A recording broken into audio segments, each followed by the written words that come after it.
As the colonial era drew to a close, the Soviet Union believed the world would turn to socialism and preached that message in its propaganda. The United States was concerned. The feeling was very strong in Washington that the Soviets were pursuing a policy of expansion into the Third World. And our objective was to prevent that.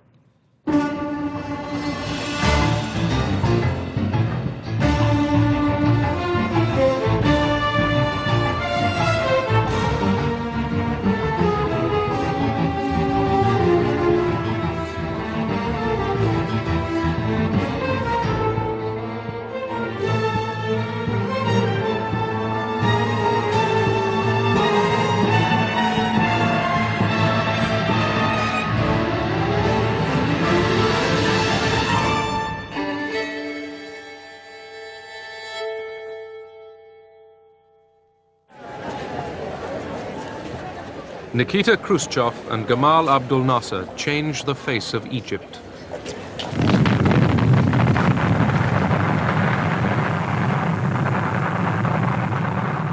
After the West had refused a loan for a dam across the Nile, the Soviet Union took over.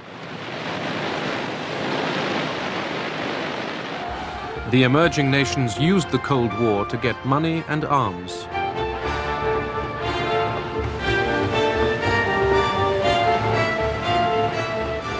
The developing world was being courted. В Европе уже границы закоченели, они были забетонированы. In Europe, the borders were set in stone, and there was no opportunity of expansion there for either side. It would have started a new world war.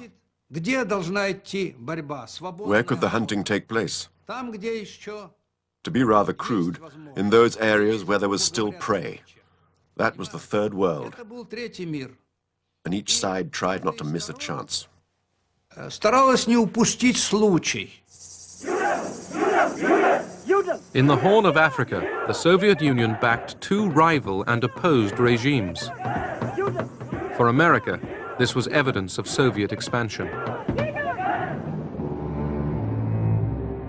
In Angola, thousands of Cubans poured in to fight South African troops backed by the United States.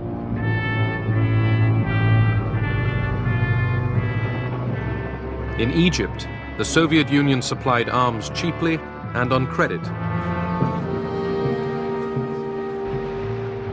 But President Nasser wasn't easily influenced.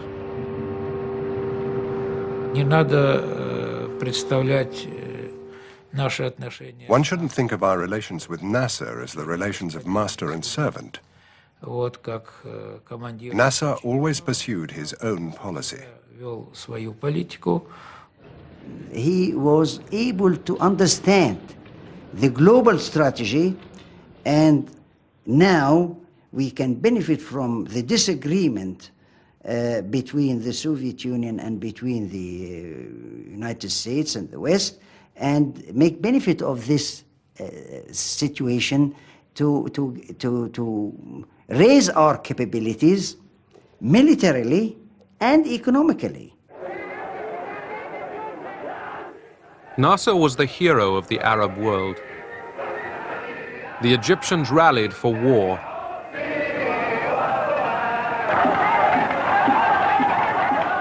Nasser and the Arab states wanted to destroy Israel. Moscow did not. In 1948, the Soviet Union had supported the creation of the State of Israel on Arab lands.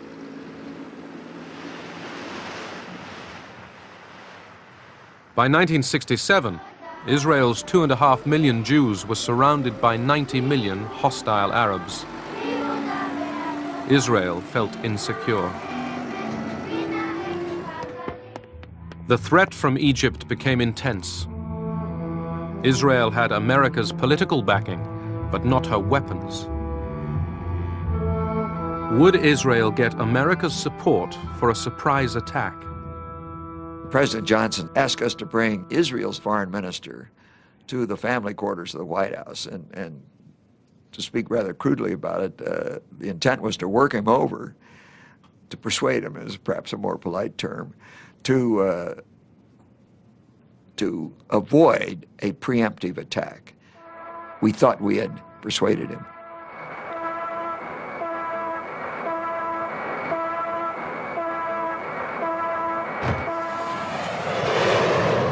Israel struck first.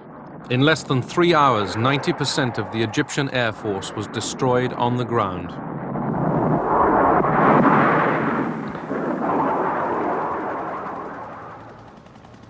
The Israelis seized East Jerusalem. Jews were able to pray at the Wailing Wall again. The Israelis pressed on. Within 6 days, the armies of Egypt, Syria, and Jordan were routed.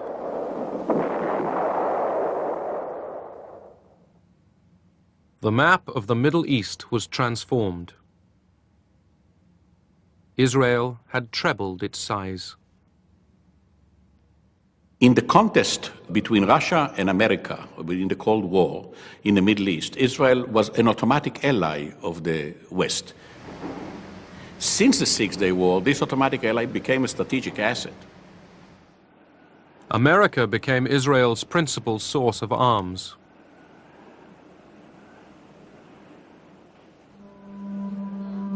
In the occupied territories, 1 million Arabs fell under Israeli rule. It was a devastating blow to Arab morale. The Soviets counted the cost. Как бы наше оружие оказалось не столь эффективным, как Our weapons turned out to be less effective than we calculated. хотя бы, так сказать, возместить. We felt that it was our duty to compensate, to supply more arms, Опять же, поставить оружие и and looking at the wider context, not to let the West win. не дать выигрыша Западу. September 1970. Grief in Egypt at the death of President Gamal Abdel Nasser.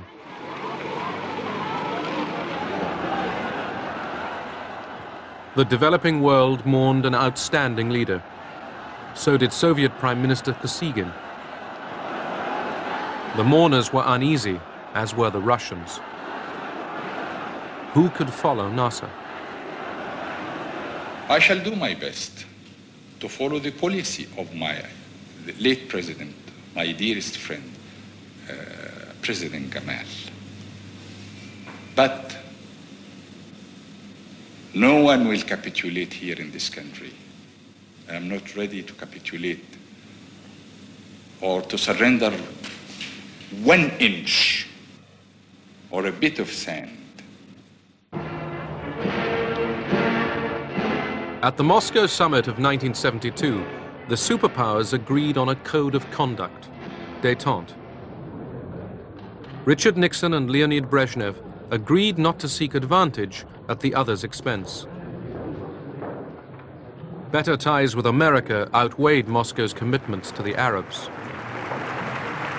This angered Sadat because he felt that they were giving priority to détente with the Americans rather than helping Egypt wage a war. But détente didn't stop American efforts to extend its influence in the Middle East at Moscow's expense. Our policy in '72 was really to try to minimize and reduce the role. I'll go further, to keep the Soviets out of the situation. We established the policy then that we would thwart any move backed by Soviet arms until some Arab leader would become so frustrated that he would turn to us for diplomacy, and then we would try to take as even-handed a position as we were capable of developing. In Egypt, as in many other developing nations, the Soviet presence was huge. In July 1972, Sadat told the 15,000 advisors and their families to pack up and go.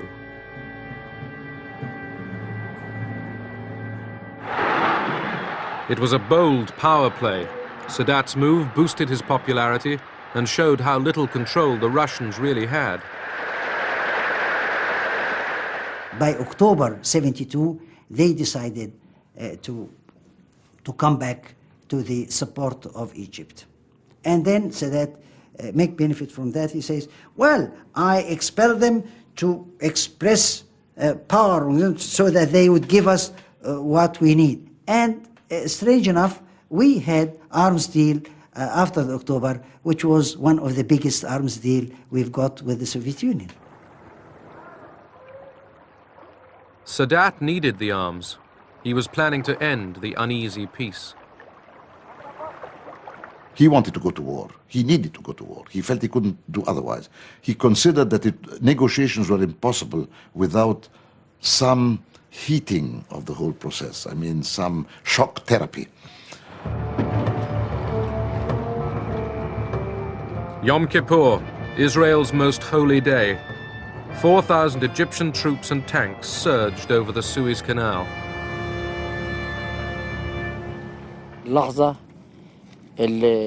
We'd been waiting for this moment for 5 years, the moment of crossing the canal.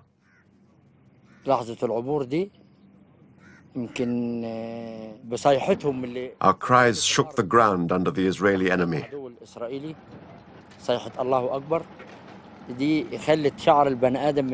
The cry of God is great made all our hair stand up on end.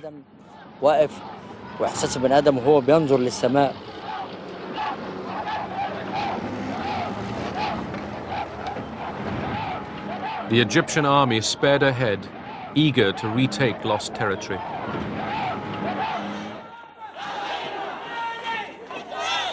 American Jews demanded immediate help for Israel. Washington was in a dilemma. Supplying its ally Israel risked sacrificing Arab goodwill. The State Department stalled. There was an argument as to whether transport was available. And the Pentagon suggestion was that private transport be leased. We were very disappointed and angry that supplies were arriving so slowly and only on El Al planes. The air convoy was delayed again and again.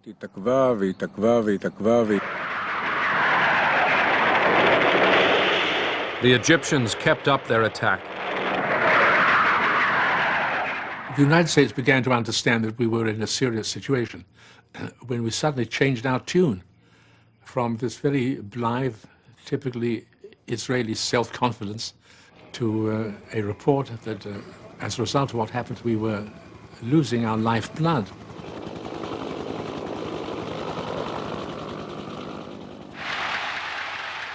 Sadat was triumphant. He had regained land Egypt lost in the Six-Day War. But the Russians sensed disaster ahead. They urged Sadat to accept a ceasefire. He would benefit from a ceasefire. Otherwise, he'd be forced to retreat. But Sadat wouldn't listen.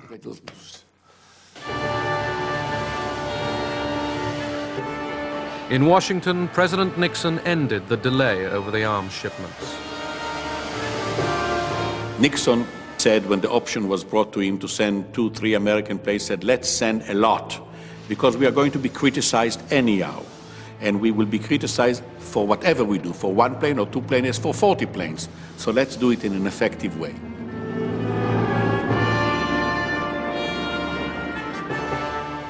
The airlift put the world's largest power publicly alongside Israel.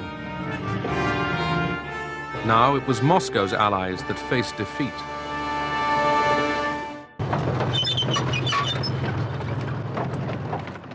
Now the Israelis crossed the Suez Canal into Egypt. Soon, most of the Egyptian army would be stranded in the Sinai. Then Sadat got terrified.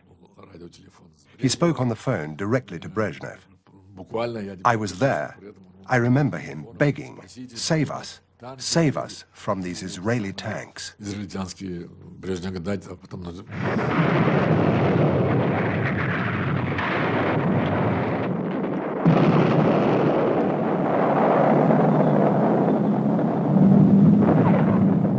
Cut off in the desert, the Egyptians faced defeat. Moscow called for a ceasefire. They realized that the greater the military victory on the part of the Israelis, the greater defeat of Soviet supply, and a general weakening of the Soviet position in the entire region. The Soviets and Henry Kissinger rapidly agreed proposals for a ceasefire. As Kissinger arrived in Israel to break the news to the Israelis, the superpowers' ability to restrain their allies would be tested. He had made commitments which some of our leaders, especially Golda Meir and our Prime Minister, believed to have been rather rash. And when he landed, he said, I'm going to be chastised for this. Israel wasn't yet willing to end the war. Kissinger explained what happened, and he vowed to continue to help Israel in case there is a renewal of fighting.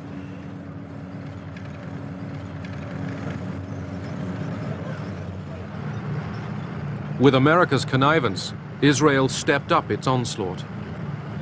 The Soviets were outraged. Brezhnev wrote a letter to Nixon saying, "How is it, when we've agreed to act jointly, that the Israelis are continuing to advance? It is undermining all our attempts to make peace.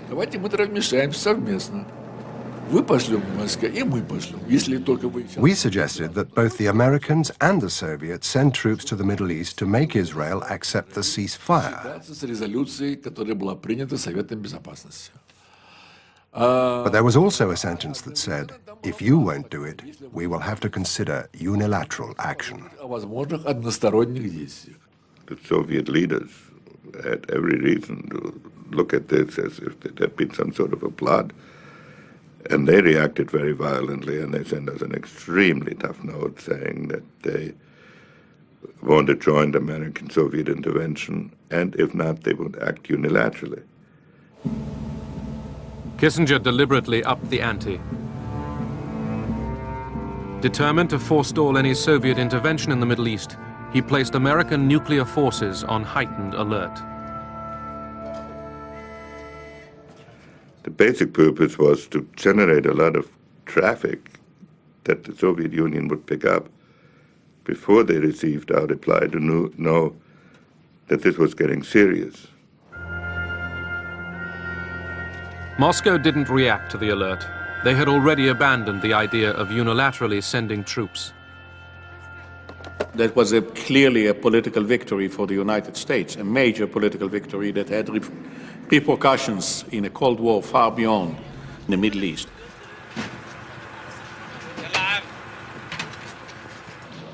Under American pressure, Israel allowed food and water to reach the trapped Egyptian army. Kissinger wanted Egypt defeated, but not destroyed.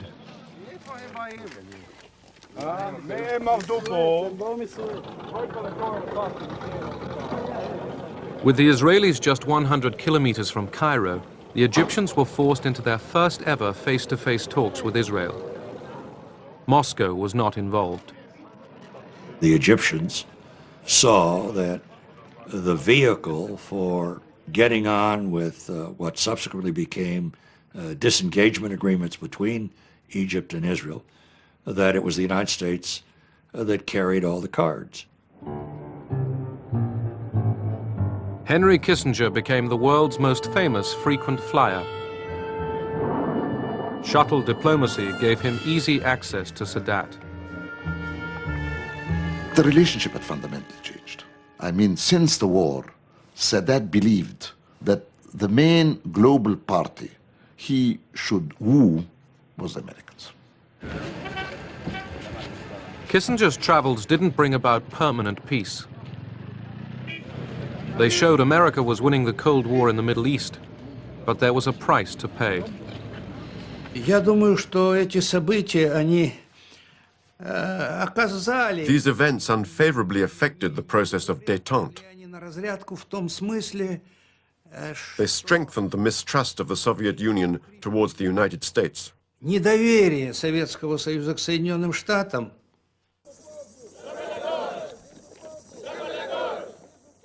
Africa, 1975. The last colonial empire was dying, and the people of Angola reached for freedom. Fresh hunting grounds for the Cold War superpowers. As Portuguese troops pulled out of Angola, three groups jostled for power. America's fears were aroused. When Bill Colby, the CIA director, went to brief the National Security Council in the White House the first time on this, his briefing was literally, "Gentlemen, this is a map of Africa, and here is Angola." Now, in Angola, we have three factions. There's the MPLA, they're the bad guys. The FNLA, they're the good guys. And there's UNITA and Jonas Savimbi we don't know too well. And that was to get the National Security Council involved in this thing. The Popular Movement for the Liberation of Angola, the MPLA, the largest group, was left-wing.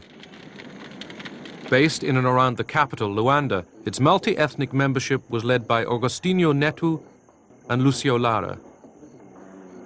In the 1960s, it had received training from Cuba and arms from Moscow.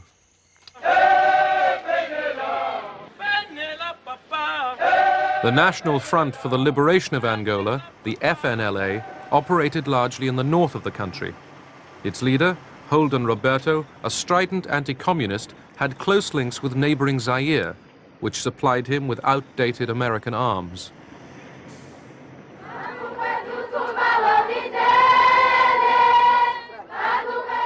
The National Union for the Total Independence of Angola, UNITA, led by Jonas Savimbi, was based in the south of Angola.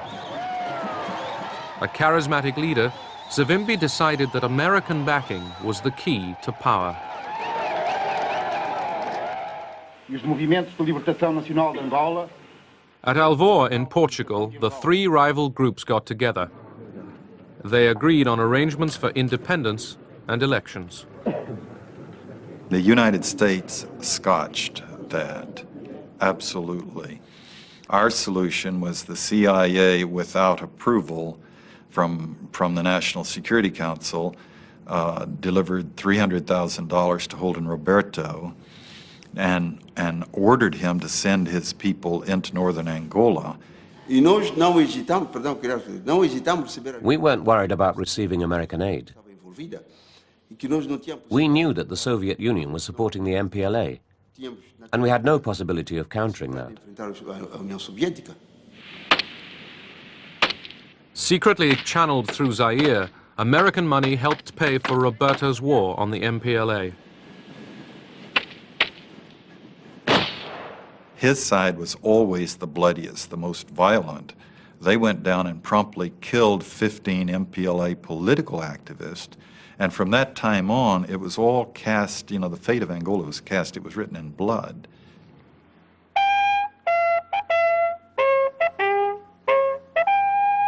The Americans were not sure that Roberto's troops could defeat the MPLA. The Central Intelligence Agency sent John Stockwell to investigate. Roberto said he had 30,000. I had trouble counting 30. Badly armed, disorganized, kind of rabble kind of troops. And he was a cocktail party cowboy. He'd spent his whole career politicking in Kinshasa. He knew nothing of military operations or logistics or organization. Then Stockwell went south to UNITA's headquarters.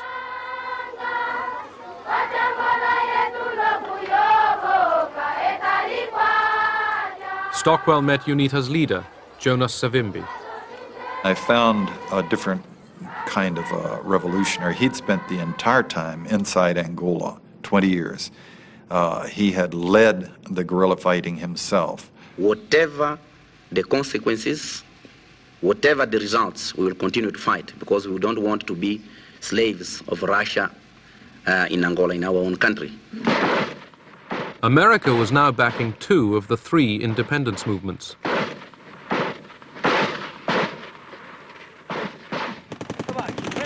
Washington ruled out intervention in Angola with American troops.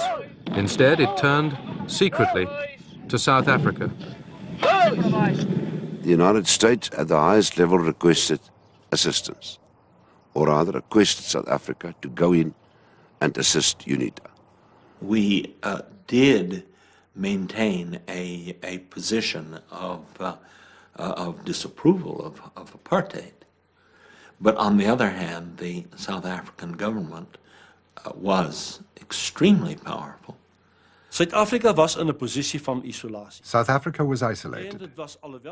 Although it was done secretly, it was good for South Africa to be cooperating with a big force like the USA, even though it was clandestine. There were many people in policy-making positions in the Department of State who were essentially willing to have a funny, ambiguous relationship with South Africa. The focus was on Soviet penetration and the possibility of the Soviet Union using unstable situations in Africa to benefit itself, to take root and foment trouble. They were afraid of the MPLA. They called us communists. The South Africans were terrified of the MPLA. They didn't have that terror of the FNLA or UNITA. They were allies. They didn't like the MPLA because the MPLA declared itself against apartheid.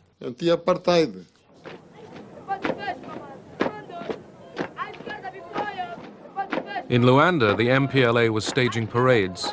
In the countryside, it was losing control. We were alone, poorly equipped, poorly trained, poorly armed. We requested help from the Cubans to help us resist that aggression. Keen to show leadership in the developing world, Cuba sent 400 military instructors to Luanda. Moscow hadn't been consulted.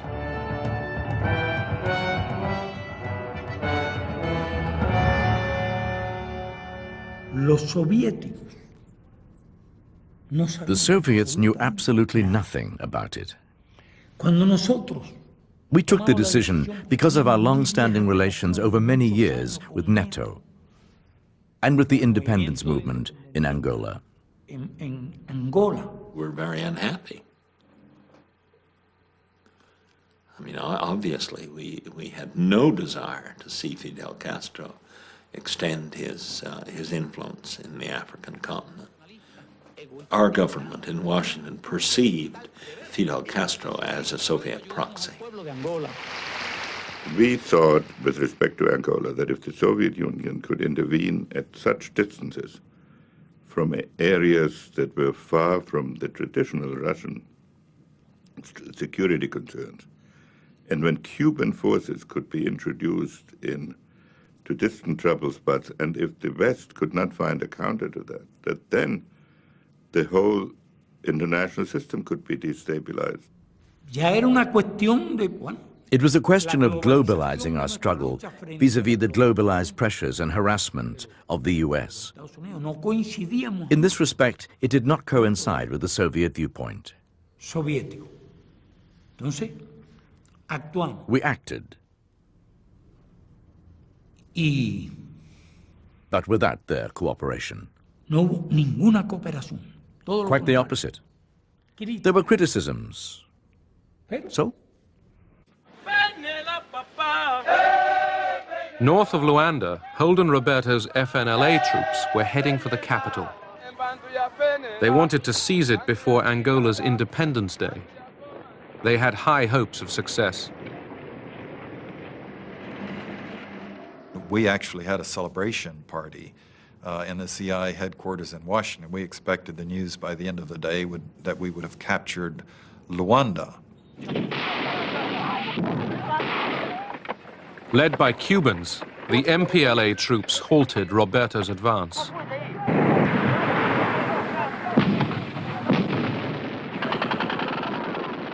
In the middle of the valley, about 2,000 122mm rockets began landing. and we had nothing to answer with, and our forces broke and ran. The military force of the FNLA had been blunted. America's ally was in trouble. A bigger challenge now faced the MPLA. In October 1975, South African troops had invaded Angola. From their bases in Namibia, they had joined forces with UNITA. We advanced approximately, I think, something like 80 kilometers a day. By this time, my troops were getting good. I mean, they were really getting on with it now. They were out of those vehicles and into assault formations, would shoot the hell out of these people, you see, and then they would back up and move because they didn't expect us. The South Africans were helping UNITA, and Zaire was supporting the FNLA. So it was only fair that the MPLA asked the Cubans to come and support us in the struggle against the invasions.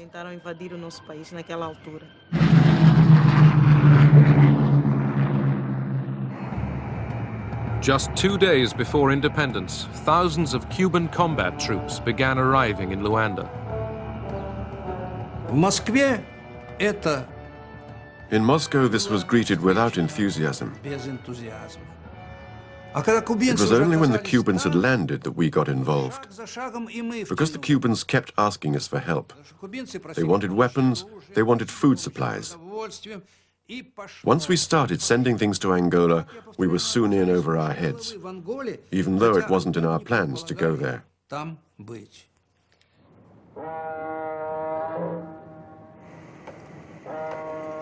Moscow began shipping hundreds of tons of arms, tanks and missiles direct to Luanda.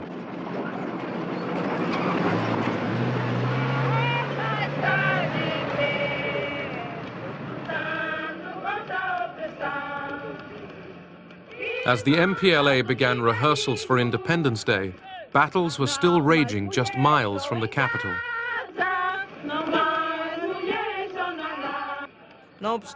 In spite of that, it was important for us to proclaim independence, and we did so.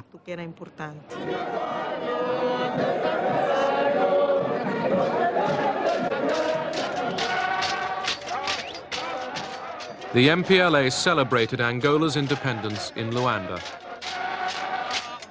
Its enemies had failed to take the capital. The 11th of November 1975 was the hardest day in my life. I remembered the 14 years I'd been fighting. I remembered the dead, all those who had made sacrifices.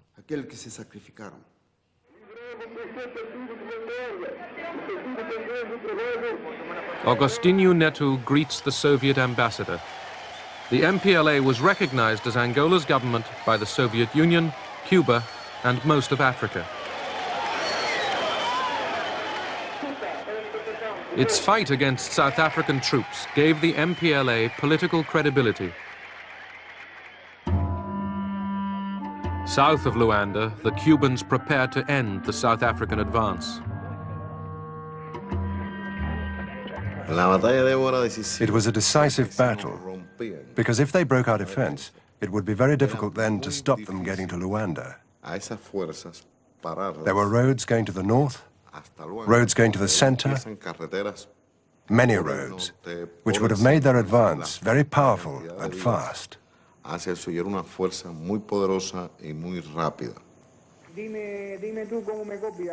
The Cubans were ready, waiting. Angola would have been lost. Mobutu's troops were close to Luanda.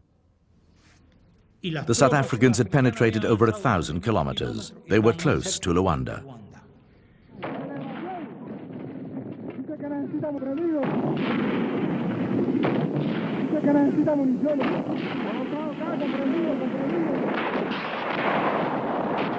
The Cuban and MPLA forces outgunned the South Africans.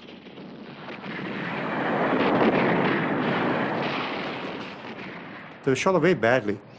Now, I just saw these lorries with blood dripping out of it. It wasn't very nice.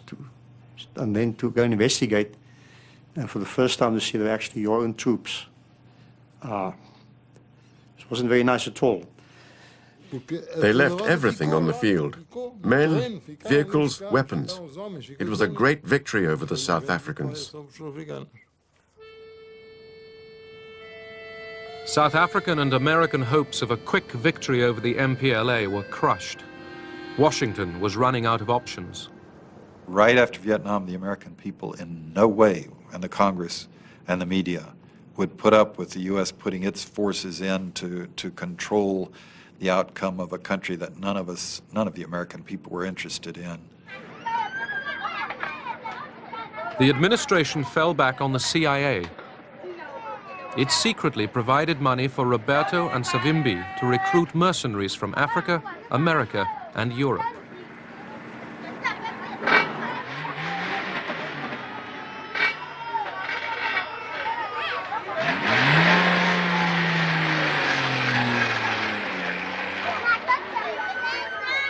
We did kill when we had no particular reason to. We tortured to achieve information that they probably didn't have, and this was not captured enemy soldiers. These were probably just local civilians. And that atmosphere permeated its way through the whole unit. We were just a loose band of bandits with a very dangerous leader and a few associates. Among the mercenaries, there were some very fine soldiers. Callan, for instance. I've seldom seen such a good soldier. He had phenomenal courage. He was a psychopath, a raving psychopath, and a couple of men right near him were psychopaths.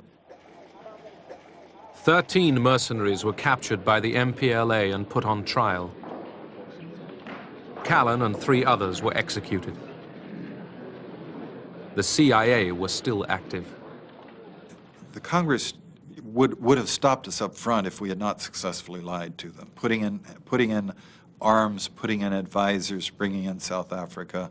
We kept it propped up for a while, but opposition was mounting. Still shocked by events in Vietnam, the Congress cut off additional CIA funds for Angola. This abdication of responsibility by a majority of the Senate will have the gravest consequences for the long-term position of the United States and for international order in general. A great nation cannot escape its responsibilities.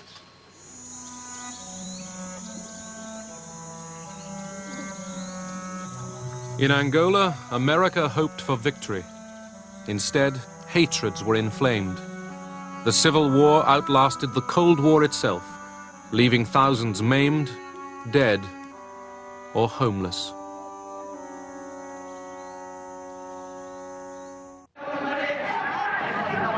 In 1977, the great powers' attention shifted to the Horn of Africa. As regimes changed, so did alliances. The Soviet Union and the United States switched sides easily.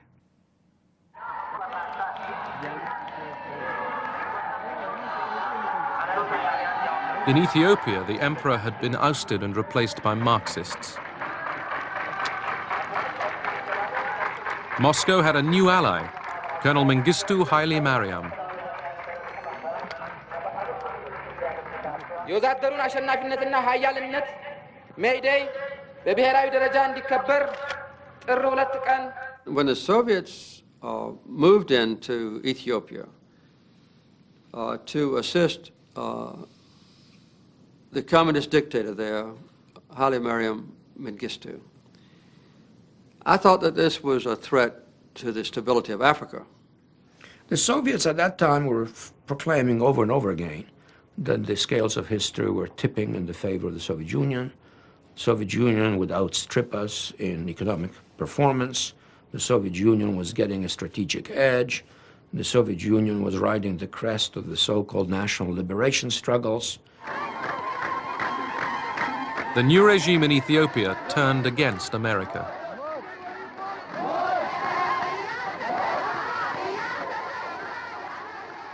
Mengistu expelled most of the Americans from Ethiopia in the following months, arrogantly terminated the American aid program.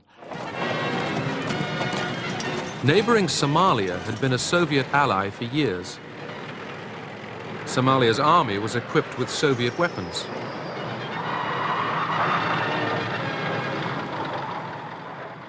But now that Moscow was also linked with Ethiopia, the Somalis considered turning to Washington. They had very little chance of getting American full support. But they knew that if they tried to present themselves as anti-Soviet, they would improve their chances. The Somalis turned against the advice of their Soviet ally and prepared for war with Ethiopia. But President Carter turned down their appeal for American arms. I thought that Somalia should not be permitted to succeed in trying to take Ethiopian territory, and I refused to give the Somali government any weapons. Nevertheless, in July 1977, the Somalis seized large tracts of the Ogaden Desert. The Soviets tried to stop the advance through diplomacy. Gromyko suggested joint mediation with the Americans. But Brzezinski rejected that, saying it would have legitimized the Soviet presence in the Horn of Africa. Brzezinski felt that the American presence was legitimate everywhere, but the Soviet presence wasn't.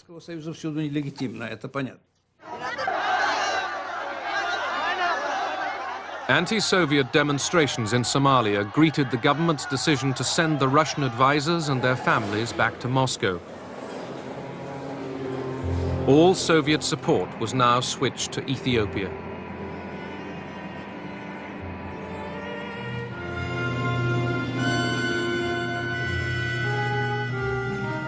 The Soviet Union began shipping in weapons and 15,000 troops to fight in Ethiopia.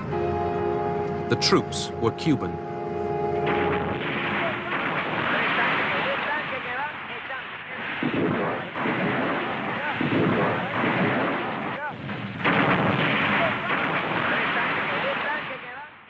It was the only operation we conducted in full agreement with the Soviets. No such cooperation took place even in Latin America. Quite the opposite.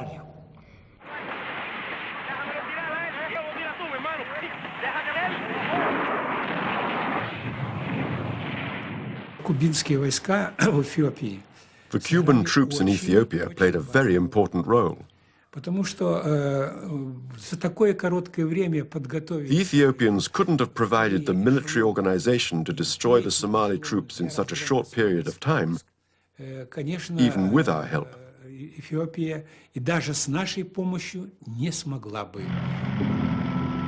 With Cuban troops and Soviet support, the Ethiopians drove the Somalis out of the Ogaden. But Moscow wouldn't let the troops advance into Somalia. Among the Soviet military, we thought about occupying Somalia. But the Soviet government was right not to allow this, because it would have made our relations with countries like the United States of America, Great Britain and others more difficult.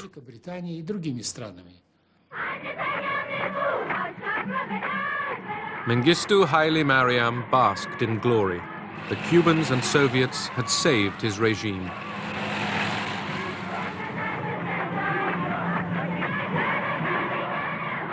In Washington, some saw the victory as proof that the Soviets were abusing détente.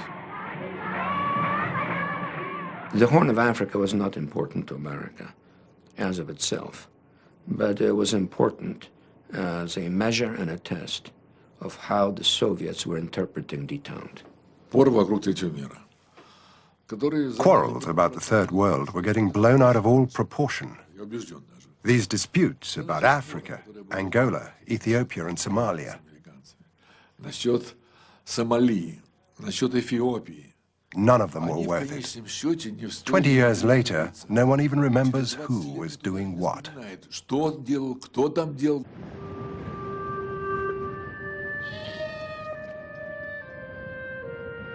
In the hunt for Cold War gains, the superpowers spawned an arms race in the developing world. Their solemn promises of restraint were blown to the winds.